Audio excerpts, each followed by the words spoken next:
Greetings everyone, welcome to Brickcats.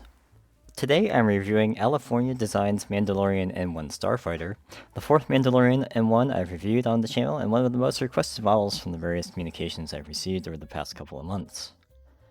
As always, please consider subscribing, leaving a like and a comment, or supporting what I do in any other way you see fit. I greatly appreciate it. Instructions in this parts list for the model are available for free. The designer reduced the price when they were hired by the LEGO group, so that's great for him and for those interested in building his models. There are parts lists for both a shiny version and the non-shiny version you see here. Without any substitutions for the non-shiny version, Bricklink's algorithm gave me 5 stores and $87 without shipping and tax, or about $123 with shipping and tax. In my reviews, I offer my opinions on aesthetics and model features, parts issues you might want to look out for, the build experience, the model's integrity, and I close out with my overall impression and pricing information in the conclusion. If you're watching this review, I assume you have bought the instructions or are interested in buying them. I also assume a basic level of familiarity with Bricklink's ordering system and LEGO nomenclature. I only use genuine LEGO bricks, and I always purchase the instructions for myself. I create these reviews for my own personal enjoyment, and in the hopes that my advice will make your experience more enjoyable and or less expensive.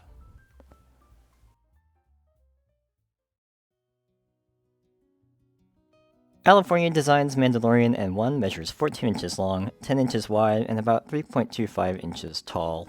That does not include the stand that I just put together. There's no stand included.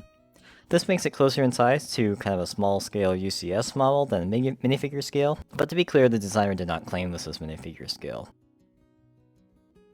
And again, while there is a parts list provided that specifies the metallic silver parts, this version is significantly more expensive, and personally I think that mixing and matching different textures for what's supposed to be a uniform surface doesn't look as good, so that's why I went with the all light bluish gray version for my review. Starting up front, the nose is pretty well formed with a combination of slopes, with a few gaps on the underside that I'll cover later, but they aren't particularly distracting to me. The cannons are inset nicely into the hull. They do look maybe a tad too far apart, but these would be quite difficult to move a little bit closer to the center line without getting too close to each other. And although it's expensive, I do like the use of the buildable figure lightsaber hilt right there. Lifting this up again, you can see that the wings do have the slight downwards angle, which is very accurate. And this angle is actually very shallow in canon, so I think this is probably one of the better representations of this. Sometimes we've got the wings that tilt like way far down, but it's not like that in the show, so very well done there.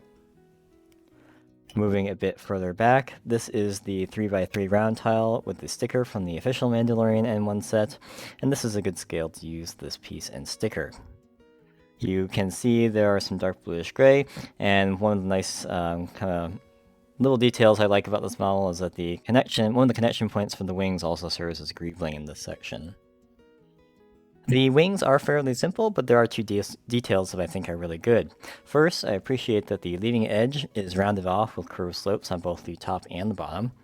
Now, that's something that I don't think I've seen in other N1s. And then I really like these gaps done with the ice skates. This is probably my favorite implementation of this detail of the Mandalorian N1s I've reviewed. I think this could be even better if it extended just a little farther, maybe with a 6L bar. This tooth section actually takes up a significant portion of the wing in the shows. The engines are scaled pretty well and generally look good. My main issue here is that they are mirror images of one another when they're clearly slightly different in universe. The portside engine in universe has significantly more paneling in place than the starboard one, but those details are not included. The designer has used the octagonal plate with clip method for constructing the intakes, and there's not really a good piece in the current inventory to get to the right shape, so I think that's a perfectly fine approach. And I really like the use of this air scoop to represent what seems to be an actual air scoop or something underneath the engine. And then the flat silver round tile in the middle there to represent the center of the engine. Inside the engine, you can see that there's some dark red detailing. I will cover this a bit more in the build experience section. These are actually supposed to be 1x1 modified plates with teeth, which would give a little bit more of the dark red inside there. I use 1x1 plates to provide the color accuracy and get around the building problem that I will explain later, like I said, but I definitely like the intent of this little area. The rear of the engines has some engine glow represented by a Technic pulley, and then the more or less standard cone construction ending in an 8L whip antenna at the end. The whip might be a little too long, but depending on your preference, this cone piece does offer connection points for either a 4L antenna or a 6L bar with stop. Moving to the main section of the fuselage, I was very happy to see that the angle of these side sections is reasonably shallow, noticeably more shallow than other mocks I've reviewed, and I think this is actually pretty accurate because, well, in canon it's not very steep. However, detailing on these side sections is a bit lacking in my opinion. This is kind of puzzling to me given the attention to detail elsewhere on the model. There should be some yellow or bright, the designer used bright light orange on the wings here. There should be some color detailing on either side. And the location of these black vents is not consistent with the details that we can see in some of the shots in the show. I think this section could be fairly easily remodeled or changed to accommodate those details. They just aren't specified in the actual instructions. The cockpit comfortably seats the Mandalorian, and there are some rudimentary controls inside there, and a little instrument panel. Grogu's compartment, as you can see, fits him fairly comfortably. One thing I did notice is that the cockpit doesn't seem to close all the way, and it seems to be getting caught on this modified plate right here. I think that the entire canopy connection point, so these, I think there just needs to be another 2x2 plate here for this assembly to rest on, so that it will close all the way. So you can see just the slightest gap. You can see this is just kind of not fully lowerable, so to speak. Moving behind the cockpit, there are some more wedges and slopes, this nice little arch piece here before transitioning into the tail. The tail looks pretty good overall, mostly constructed of hoses and various pieces clipped on to approximate what's left of the paneling. I do feel there's probably a better way to make more of a pointy tip than this binocular piece, but it gets the idea across just fine. Flipping the model over, the underside is nicely smoothed off with a number of inverted 2x2 curved slopes, and the booster engine is included with mostly flat silver pieces and a little tile to represent some engine glow as well.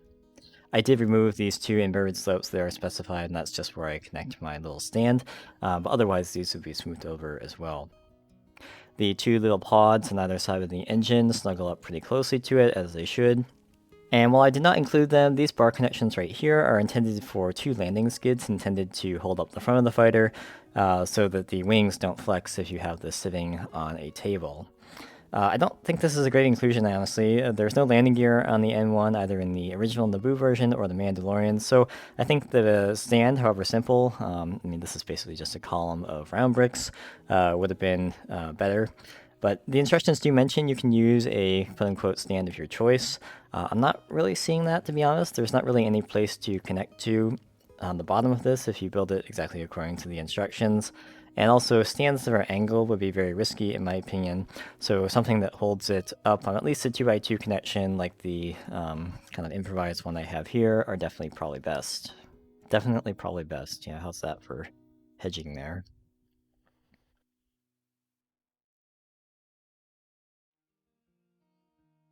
This model requires 168 elements and 723 pieces. And again, this is the V2 color swap parts list in the large figure weapon lightsaber hilt half 2L with axle hole part 21755 in flat silver tends to be fairly expensive at over $1 each. You could try your luck with pearl dark gray or metallic silver, but you could also do a lot worse than substituting both for the very common Technic axle 2L in dark bluish gray part 6538C. The Technic Gear 12-tooth bevel part 6589 is usually very expensive in the specified light bluish gray. I suggest changing the color to light gray, and these form part of the detailing around the wing connections right here and on the other side right here. The bar 6.6L with stop ring part 4095 specified in black. This can be quite expensive as it's an older piece. This is completely hidden inside the engines in the front section here, and any color will work. The designer has specified the two halves of the light bluish gray hinge plate assembly separately as parts 2429 and 2430.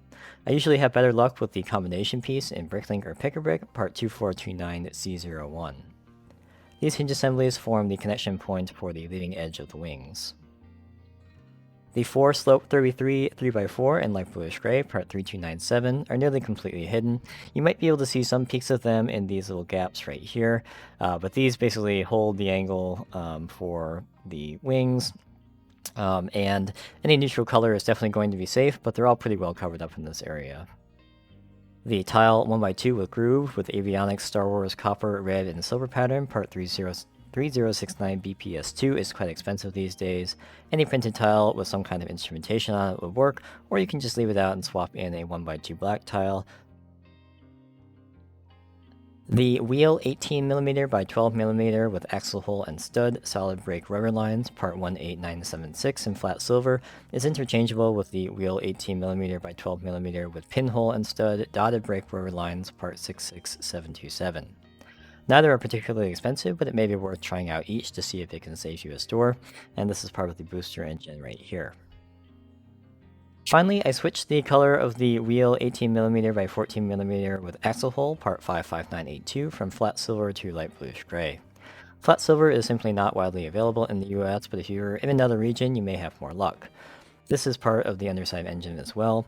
You can see that I do actually have the flat silver one. I recently got 4 of them for a really good price. I was pretty lucky. I put them on Jurax X-Wing for that episode of Rewind, so I borrowed it for this one here. And for this model, there is not a large number of pieces that are significantly more expensive on Bricklink than Pick-a-Brick. So as far as individual part recommendations for Pick-a-Brick, I actually don't have any with this model.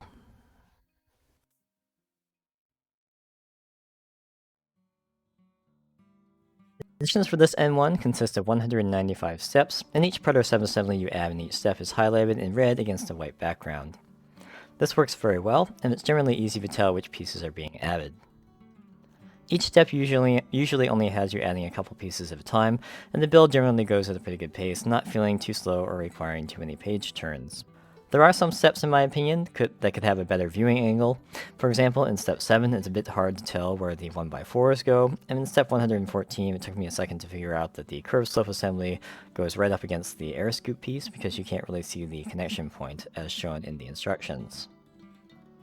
When you're building out these side assemblies near the cockpit, in places like step 166, you can't see which direction the stub is going on the modified 1x1 brick. There are also some sequencing issues I experienced. In step 12, you can't add the light bluish gray cheese slopes without removing or at least lifting out the pieces you put in step 10. This step also doesn't have a good viewing angle for the parts you install on the other side, which is somewhat intuitive for me but might not be for a less experienced builder. In step 28, the positioning of the stop on the 6L bar makes it so that the construction of the underside engine is essentially shown backwards, and the pieces you add in the first sub-step immediately have to be removed in the second. While in general it is true that there are a reasonable number of pieces per step, there are a few examples with a ton of pieces that aren't easy to distinguish or could be broken up for sequencing reasons.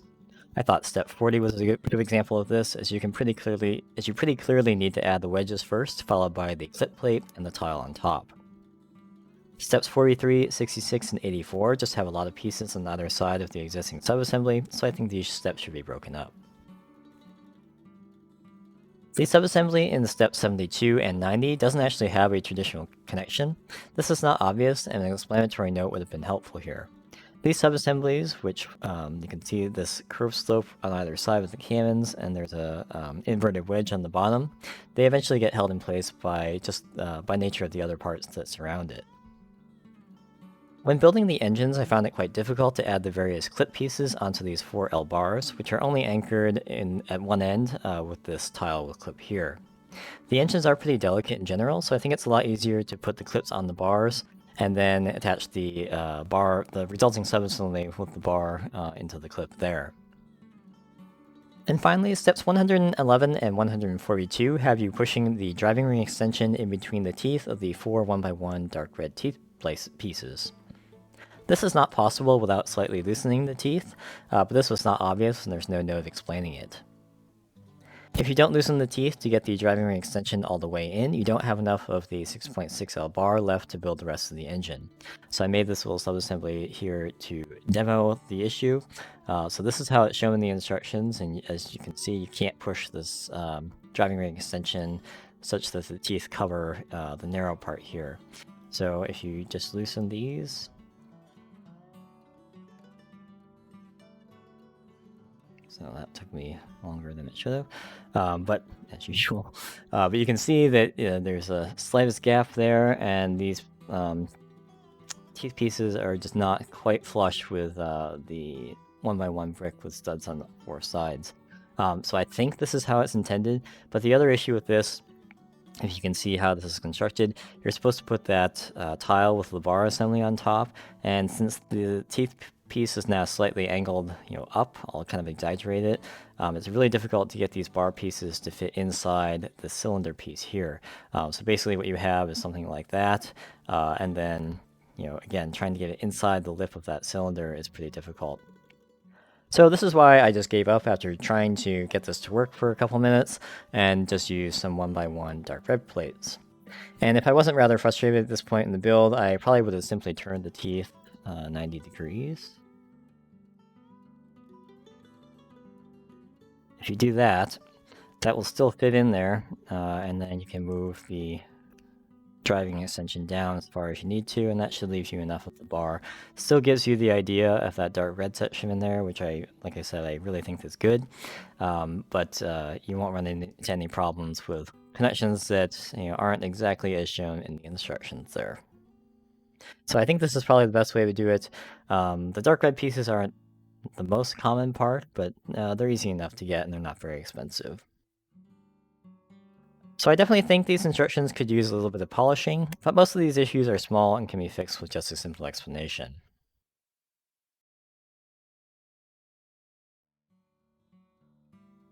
This model can be picked up and swooshed, and you use the expected grip with the fingers underneath and the thumb on top, something like this.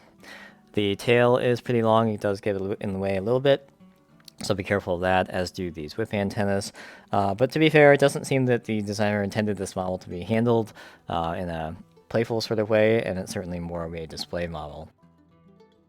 The wings are not locked in place, and since the wing connections are Technic pins into a lift arm, you can see them right here, these do flex quite a bit. And I think, well, this is the reason the designer included the landing gear to hold the nose far enough off the ground that the wings wouldn't flex, if you can see it if I put it down on my table here. The wings are stable enough, like I don't worry about them coming off or anything. Yeah. So also, unless I built it wrong, the rear section of the engines is only connected by a 1x1 round plate with hole right here. So I'll just take this off. So you can see how easily that comes off. This comes off all the time, and I'm pretty sure I'm not missing anything, but if I haven't, please let me know. I really think having a hose running the entire length of the engine would help a lot for stabilizing it, and I can't really see a downside other than it might be physically difficult to get some of the pieces to slide onto the hose.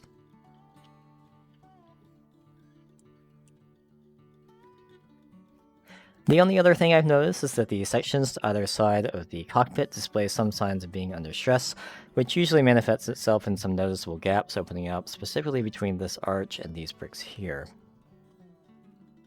The connection points for these sections are at either end of this fairly long subassembly, so they're right here and right underneath here. And so it's definitely tight when you're putting them all together, so it's entirely possible that I just have something slightly off that's contributing to the amount of strain on these pieces, but I did want to point that out as a possible issue. Going back to the lack of a stand, kind of unfortunate, but easy enough to fix or build one yourself. You can see this is just a column of 2x2 round bricks. But I do recommend not installing the middle two 2x2 inverted curved slopes in step 4v6, as that seems to be the center of gravity for this model. I would not risk putting this on a stand that tilts without some additional modifications, like maybe you could, let's see, I'll turn this over. So underneath here you can see that these are just plates. If you substituted in some Technic plates with holes, maybe you could get an axle to stick up from there to give it a little more stability if you had this at an angle. But like I said, the 2x2 column works pretty well, and I have not had any major stability issues with my improvised stand there.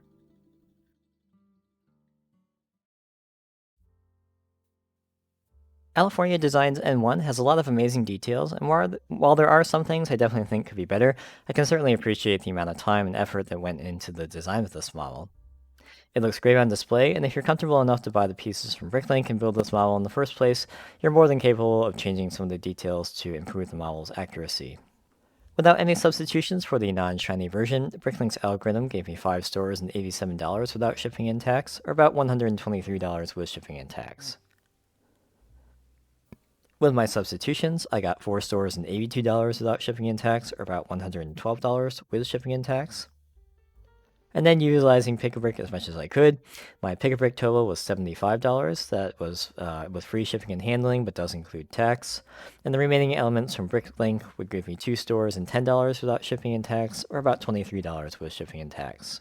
The total was therefore $98, which is $25 less than if I only used Bricklink. While I did not price out the metallic version, I would expect a similar if not higher percentage savings using Pick-a-Brick, as metallic silver elements tend to be much more expensive on Bricklink. Instructions for this model are free, and there will be a link to the designer's Rickable page in the description. Thanks as always for watching my review of Alifornia Design's Mandalorian N-1.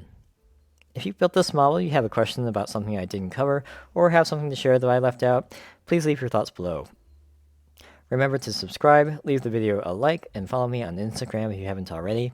I hope to see you back next time.